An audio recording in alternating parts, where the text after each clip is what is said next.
Hello guys, welcome back to my YouTube channel. কেমন আছো সবাই? আশা করছি খুব ভালো আছো। আমিও খুব খুব খুব ভালো আছি। আর আজকে আমি তোমাদের জন্য বানাবো সানি সাইড আপ এগস। তো অনেকেই দেখেছো আশা করছি। তো আজকে আমি আমাদের ফ্যামিলিতে ছিলাম, আমি তাই বানাবো। তো প্রথমে লঙ্কার গুঁড়ো, এখানে ব্ল্যাক পেপার মানে গোলমরিচের গুঁড়ো, আর একটু স্বাদ মতন লবণ আর সর্ষের তেল। আর তোমরা তো প্রথমে ডিম দেখলেই, তার প্রথমে যেটা করবে সেটা হচ্ছে সর্ষের তেল একটু কড়াইয়ে তোমরা এপিট ওপিট করে ভালো করে লাগিয়ে দেবে। যারা ফ্রাইং প্যানে করবে তাদের তো অসুবিধে নেই। তো এরপর ডিমটা ফাটিয়ে দিয়ে দেবে। আর দেখো কুসুমটা না লাল না, তো প্রথমে তোমরা লবণ দিয়ে নেবে, আর লবণ দেওয়ার পরে কিন্তু তোমরা একটু গোলমরিচের গুঁড়ো দিয়ে দেবে। ঠিক আছে, এবার তোমরা যদি চাও লঙ্কার গুঁড়ো তো দিতে পারো, একটু ঝাল ঝাল, যা গোলমরিচেও ঝাল ঝাল আছে।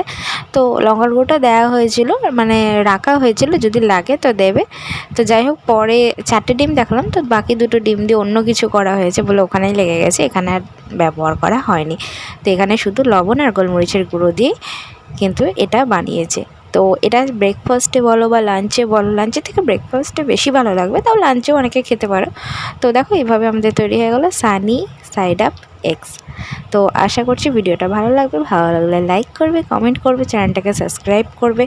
আমি এত কষ্ট করে ভিডিও করি, তোমরা অনেকেই সাবস্ক্রাইব করো না, তো প্লিজ তোমাদের কাছে রিকোয়েস্ট, তোমরা চ্যানেলটাকে সাবস্ক্রাইব করো, আমার পাশে দেখো, আমার ভিডিওগুলো একটু দেখো।